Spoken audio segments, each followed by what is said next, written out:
우리가 보통 집회를 하게 되면 간증을 참 많이 듣지요.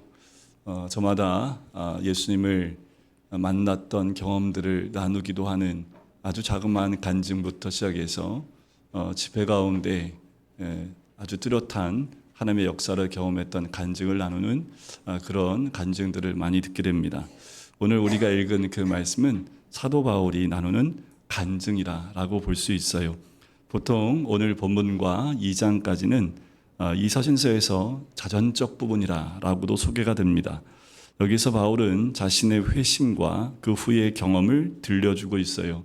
이게 드문 일은 아닙니다. 왜냐하면 사도행전 22장과 26장에도 이방인들 앞에서 그리고 유대인들 앞에서 자기가 어떻게 예수를 만났는지 경험을 회심과 경험에 관해서 말하고 있기 때문에 그래요. 하지만 그것들과 좀 달리 여기서는 일반적인 영감을 나누는 것도 우리의 주목을 받기 위해서 간증하는 것도 아닙니다.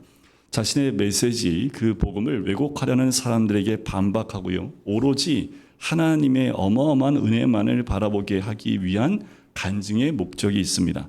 더 나아가서 이 간증은 자신의 회심과 어떻게 자신이 오직 하나의 복음을 얻게 되었는가를 소개하고 있습니다. 누구한테 배운 것도 아닙니다.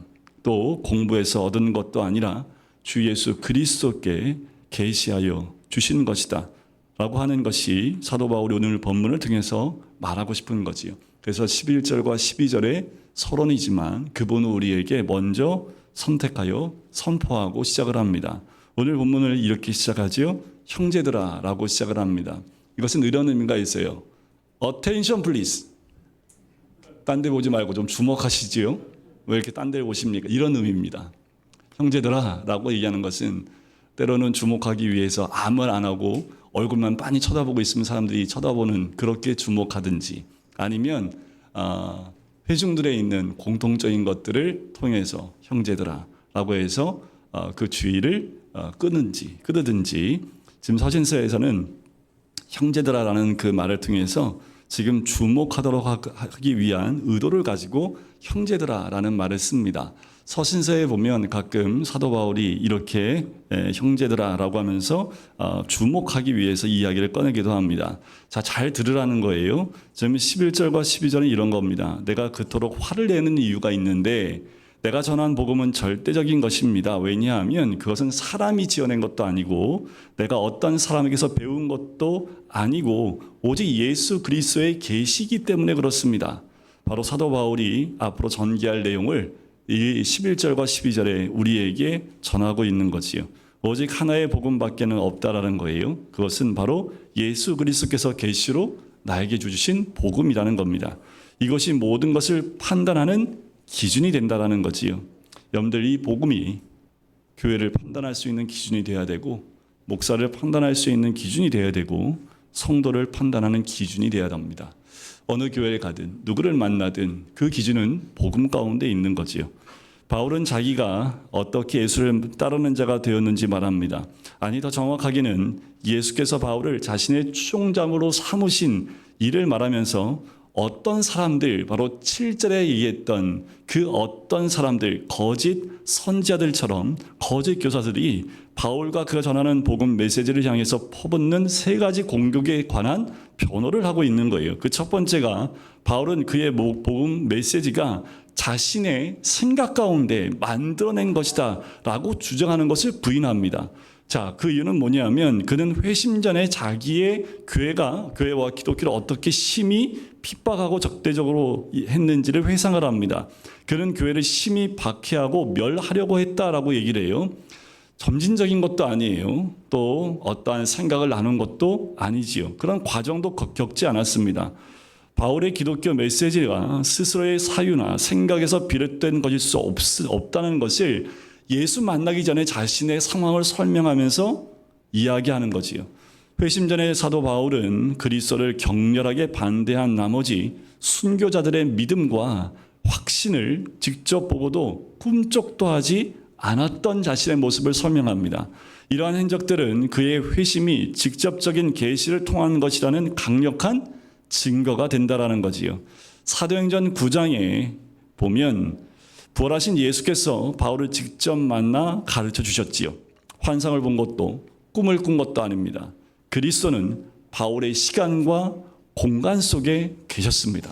어떻게 알 수 있어요? 그 공간에 함께 있었던 다른 사람들도 예수의 임재를 느꼈다라는 거지요. 그래서 바울은 자기보다 먼저 사도된 자들처럼 원조 사도가 되었다, 원래 사도가 되었다라고 이야기합니다. 두 번째는 바울은 자신이 전하는 메시지가 다른 사람들, 예루살렘 교회의 지도자들로부터 배운 것이라는 그 주장을 일축해버려요. 자, 16절과 17절 그 중간에 보면 이렇게 얘기하지요. 내가 곧 혈육과 의논하지 아니하고 또 나보다 먼저 사도된 자들을 만나려고 예루살렘으로 가지 아니하고. 자, 바울은 회심하고요, 3년 후에야 예루살렘으로 올라갔어요. 그러나 그때도 그곳의 사도들로부터 어떤 것도 전수받지 않았습니다. 바울이 예루살렘의 사도들을 재차 언급한 것은 어떤 사람들, 바로 거짓 교사들이 그의 가르침은 본부에서, 바로 예루살렘 교회에서 배운 것이라 주장했음을 암시주는 거지요. 그들은 이렇게 쑥덕거리는 거예요. 우리 또한 예루살렘에서부터 훈련을 받았다, 바울은 뭔가 숨기고 있는 거야 라고 쑥덕거리고 있는 거지요. 셋째, 바울은 다른 사도들이 하나님께서 자신들에게 주신 복음의 메시지로 바울이 받은 메시지를 점검해 보았다라고 말합니다.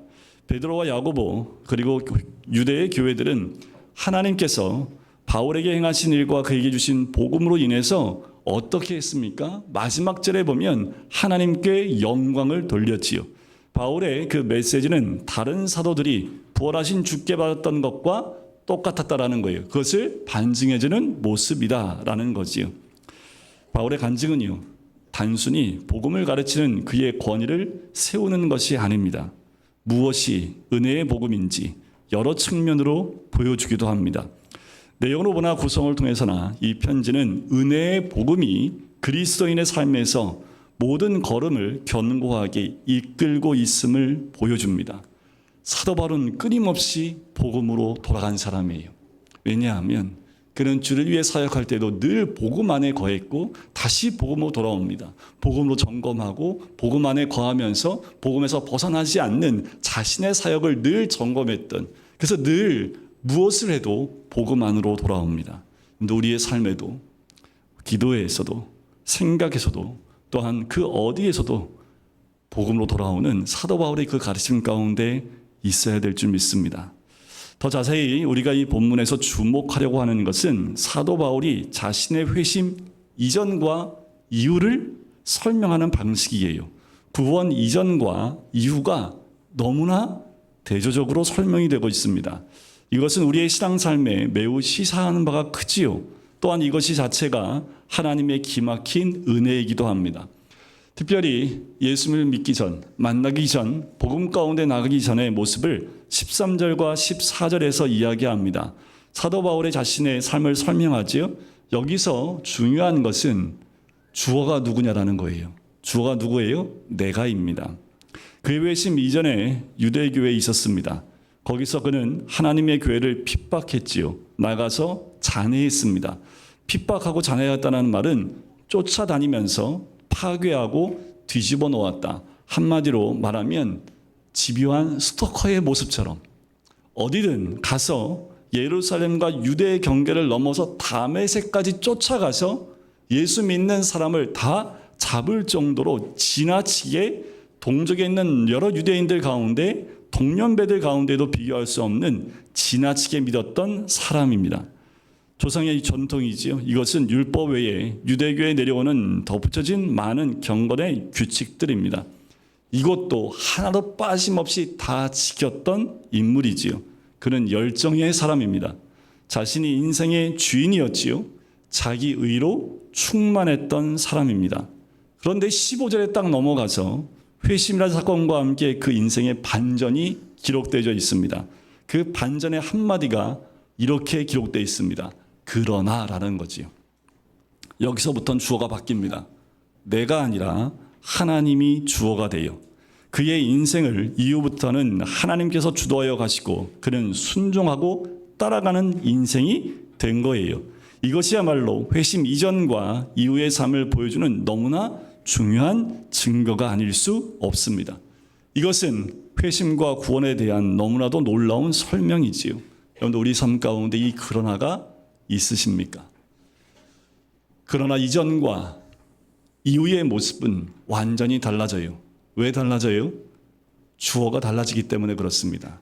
이제까지 내가 원하는 삶, 내가 가고 싶은 곳, 내가 하고 싶은 대로 살았다면 그것은 15절 이전의 삶입니다.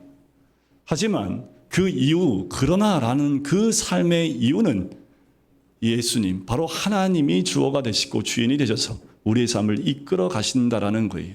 우리는 끊임없이 14절에서 15절로 넘어가는 삶을 선택해 가셔야 합니다.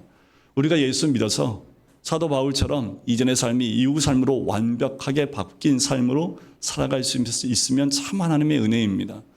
이 말씀을 묵상하면서 지금도 이 15절로 넘어가고 아직도 머물러 있는 14절에 내 삶의 중심을 두고 있는 것들을 예수 그리스도의 만남으로 15절로 넘기는 그 믿음의 선택들이 우리 삶 가운데 여전히 진행되고 있지요.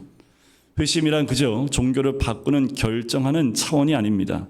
내가 결정한 것 뒤에는 하나님께서 내 안에 일하시는 역사가 함께 있지요. 누가 하는 거예요? 하나님이 하십니다. 사도 바울은 하나님께서 자기 안에서 행하신 일을 이렇게 설명해요. 첫 번째, 하나님은 사도 바울을 택정하셨다라는 거예요. 언제인가 하면 내가 어머니의 태로부터라는 표현을 합니다. 여기에 택정했다는 그 표현은 구별하셨다라는 거예요.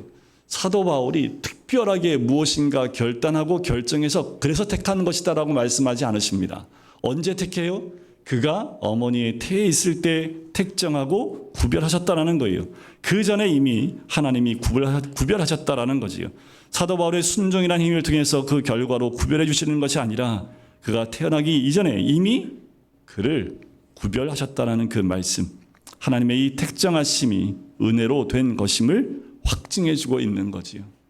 어떻게 알았을까요? 사도 바울은 글쎄요, 15절 이후에 하나님 예수님을 믿고 만나고 나서 보니까 하나님의 은혜가 이렇게 보셨음을 알게 되는 거지요. 두 번째, 그렇게 사도 바울을 택정하시고 구별하신 하나님께서 그를 어떻게 해요? 은혜로 부르셨다고 합니다. 택정함도 그렇지만 부르심도 은혜예요. 구별하신 후 하나님께서 그 인생의 한순간에 그를 부르셨습니다. 예수를 믿게 되는 것은 바로 이런 부르심이 있었기 때문에 가능한 거지요. 내가 열심히 있기 때문에요. 이건 하나님의 은혜가 아니고선 그 부르심 앞에 우리가 나갈 수 없는 거지요. 하나님께서 부르시는 자들이 하나님께 나올 수 있습니다. 그것이 은혜이지요.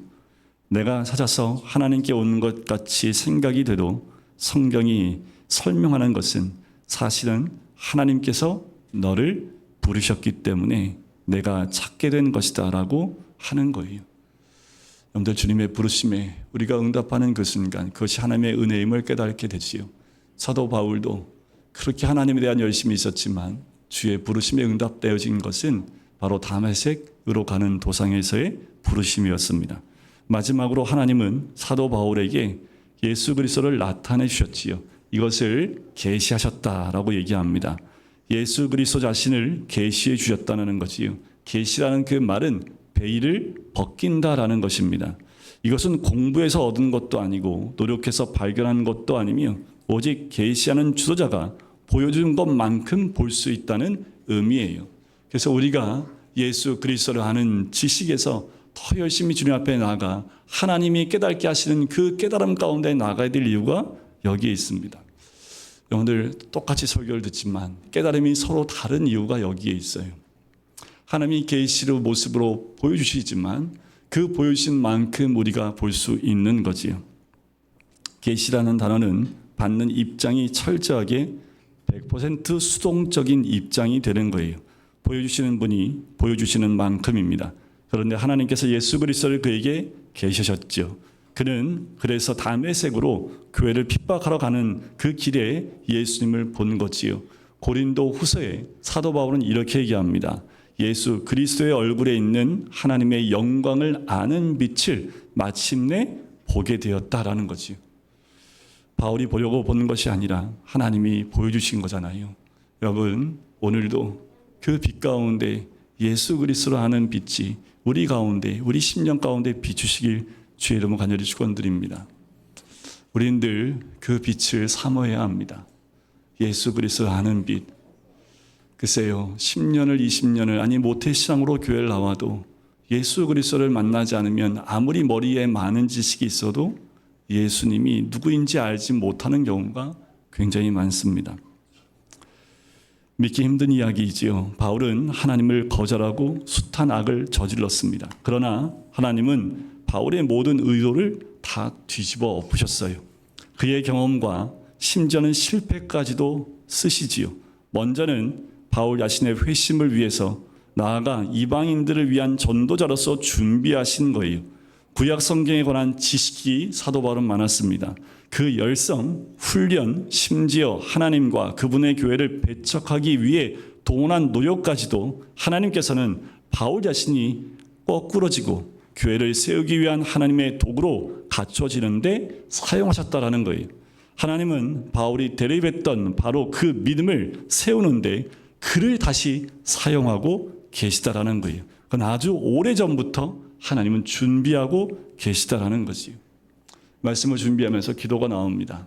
여전히 하나님 말씀 가운데 들어오지 못한 우리의 가족들, 때로는 그렇게 10년, 20년 기도하고 또 기도해도 돌이키지 않는 사람들, 그 사람들 하나님이 그냥 두시는 것이 아니라 지금도 하나님은 일하고 계시다라는 거지요. 이것이 성경의 핵심 주제입니다. 창세기에서 요셉은 형제들이 이렇게 말하지요. 하나님이 구원자로 선택하신 요셉을 배척하려 했던 그들의 노력이 정작 요셉을 그 구원자로 세우는 수단이 되었을 뿐이라고. 요셉의 형제들은 그를 죽이려고 했으며 그를 노예로 팔아치우기까지 했습니다. 사도들은 예수를 대적하던 사람들이 결국 하나님의 목적을 이루시도록 했다고 주장을 해요. 결과적으로 하나님을 거스르는 모든 반대는 그분의 계획을 확인하고 더 진전시켰을 뿐이라는 거예요. 기독교 역사를 보면 하나님의 역사는 참 오묘하십니다. 우리가 현재 보기에는 안 될 것 같지만 시간이 지나고 한참 뒤에 돌아보면 그 모든 것들이 하나님의 섭리 가운데 있는 것을 발견하게 되는 거지요. 이상이 사도 바울이 자신의 회심과 함께 어떻게 예수 그리스도의 계시를 받게 되었는가에 대한 서론으로 자신의 과거사를 간증하는 부분이었습니다. 자, 이 본문을 대하면서 우리가 이 흐름 가운데 잊지 말아야 될 한 가지는 왜 사도 바울이 전한 복음 외에 다른 복음이 없으며 오직 하나님 복음 하나의 복음밖에 없는가, 이 문제를 사도 바울이 설명하고 있다는 것, 이것을 우리가 또한 놓쳐서는 안 됩니다. 특별히 이제 우리는 1장 12절의 뒷부분에 이렇게 나오지요. 오직 예수 그리스도의 계시로 말미암은 것이라, 이 말을 이해해야 합니다. 사도 바울이 갈라디아 교회에 전했던 복음은 어디서 연구한 것도 그렇게 연구한 결과도 아니고 누구한테 주어들은 결과도 아니며 오직 예수 그리스도로부터 직접 받은 계시였습니다. 그러므로 사도 바울은 거짓 교사들인 유대주의자들의 가르침에 대해서 한치의 양보도 할 수 없었던 거예요.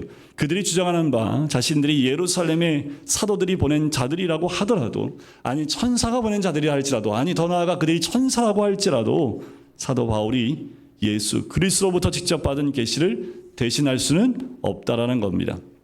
2000년 동안 교회 역사에서 교회가 위기 속에서도 생명을 걸고 지켜온 것은 바로 오직 하나, 복음밖에 없는 거지요. 뿐만 아니라 이것은 하나님 자신이 예수 그리스도를 계시해 주신 데서 시작을 한 거지요. 이미 1장 1절에서 이 모든 것, 자기가 사도된 이유가 예수 그리스도와 하나님으로부터 된 것이라는 것을 표현하고 있습니다. 그의 사도직분이 예수 그리스도와 하나님 아버지로 말미암은 것이듯이 그가 전하는 복음도 마찬가지다라고 얘기하는 거지요. 그리고 사도 바울이 예수 그리스도를 계시하는 것을 받았을 때 그는 처음에 사람들과 의논하지 않았다고 16절에 얘기합니다. 또 그는 자기보다 먼저 사도된 자들을 만나기 위해 예루살렘으로도 가지 않았다라고 얘기를 해요. 근데 웬만하면 내가 받은 그게 맞는 건지, 그 복음이 진짜인지 아니면 잘못된 건 없는지 계시를 받은 후에 회심하게 된 후에 예루살렘으로 먼저 가서 사도들을 만나고 자신을 소개하고 자신이 어떻게 예수를 만났고 이런 계시를 받았다라고 이야기하고 그것을 들어야 했다라고 생각하기 정말 쉽지요. 그렇게 하는 것이 당연하다고 생각합니다. 하지만 사도 바울은 그렇게 하지 않았지요. 안 갔습니다. 어디로 가요? 17절에 설명하듯이 오직 아라비아로 갔다라고 이야기를 해요. 이것은 사도행전에 사도 바울의 회심 기사에서는 등장하지 않는 유일하게 이 갈라디아서에서만 나오는 메시지입니다. 사도 바울은 유일하게 회심 이후에 자신의 행적을 밝혀주지요. 18절에 보면 그 후 3년 만에라는 말이 회심 후 3년이라고 보는 것은 거의 보편적인 해석입니다. 그렇다면 사도 바울은 아라비아에 가서 3년을 보낸 셈이지요. 거기서 어떠한 3년을 보냈는지 성경에 기록되어 있지는 않습니다. 하지만 우리가 짐작해 보건대 이 3년 동안 예수 그리스도로부터 직접적인 계시를 받았을 것이다 라고 생각하는 것이 타당하지요. 다른 사도들은 3년 동안 그리스도와 함께 제자로 함께 다니며 복음을 또 말씀을 배운 것들을 사도 바울은 아라비아에서 3년 동안 부활하신 예수 그리스도를 통해서 직접 배웠다라는 겁니다. 사도 바울은 더 나아가서 자신이 어떻게 다른 사도들과 접촉을 하였는가를 설명해요. 그러니까 이 말은 한마디로 자신의 알리바이를 설명하는 것 같다라고 보시면 돼요. 그게 뭡니까? 자기가 다른 사도들로부터 복음을 배우거나 들은 것이 들어서 전하는 것이 아님을 증명하기 위해서 특별하게 첫 번째 예루살렘을 방문했던 이야기를 언급하며 얘기합니다. 그것도 회심하고 3년 후에 이루어진 사실이지요. 이 모습은 사도행전 9장 후반부에 나와 있는 사건입니다. 여기서 사도 바울은 게바를 방문하려고라고 예루살렘 방문 목적을 말합니다. 자, 사도 바울은 복음에 대해서 배우기 위해서가 아니라 자신이 직접 받은 그 계신 복음을 베드로 사도와 확인하기 위해서 방문한 거예요. 그리고 그 기간도 굉장히 짧아요. 15일 정도의 짧은 방문이라는 거지요. 그리고 이 기간 동안 사도 바울은 예루살렘에서 복음을 전하는 일을 분주하게 하기도 했습니다. 예루살렘에서뿐만 아니라 유대 지방을 다니며 복음을 전했던 기록이 사도행전에 기록되어 있지요. 이 방문에서 사도 바울은 베드로와 예수님의 형제인 야고보만 만났지요. 베드로는 사도들의 리더격이고 또 야고보는 예루살렘 교회의 대표적인 리더십을 가지고 있었던 것으로 보여요.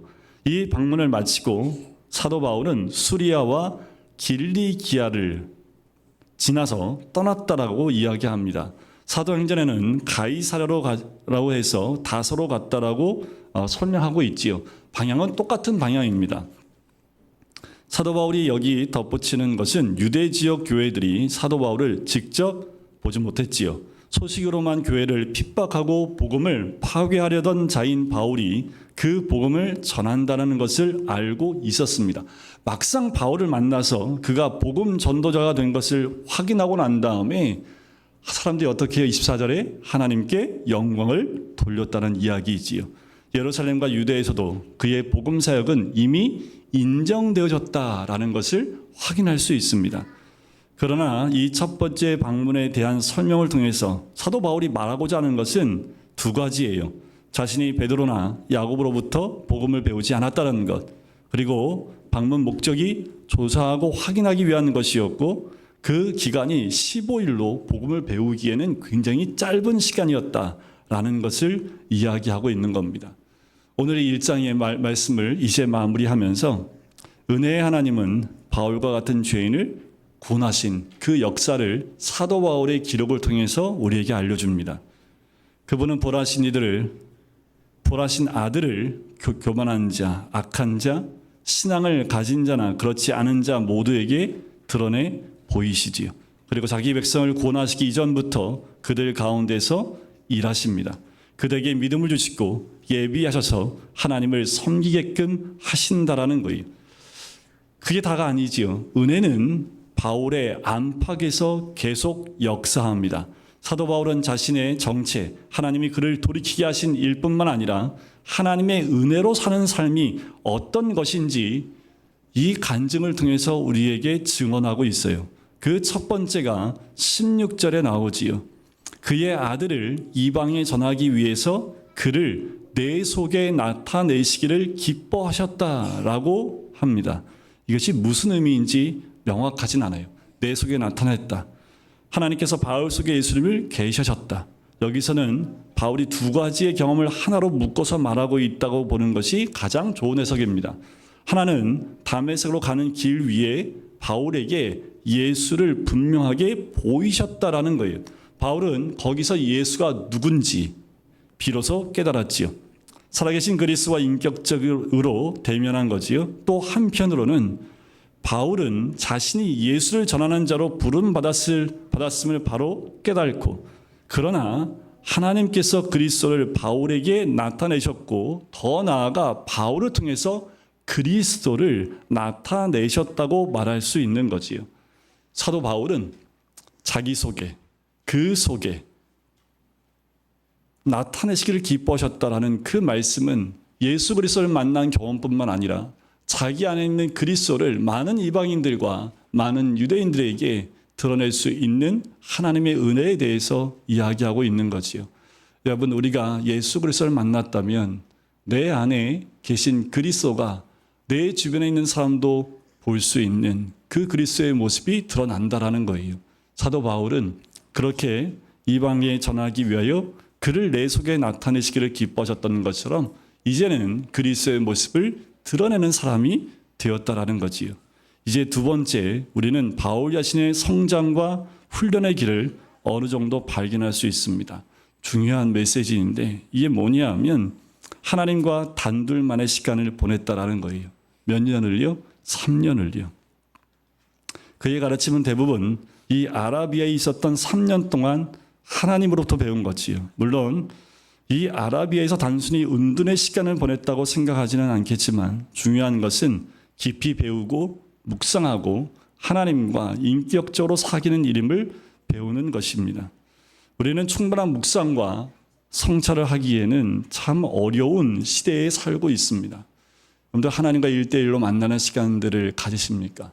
하나님과 1대1로 만나서 주님과 깊이 있는 묵상을 하는 그 시간들을 가지고 계십니까? 아니면 그냥 말씀 묵상도 그냥 잠시 머물렀다 가는 정도의 수준의 말씀 묵상에 머물러 계십니까? 오직 하나님과의 고독한 시간은 그리스도인의 삶의 근간이 돼요.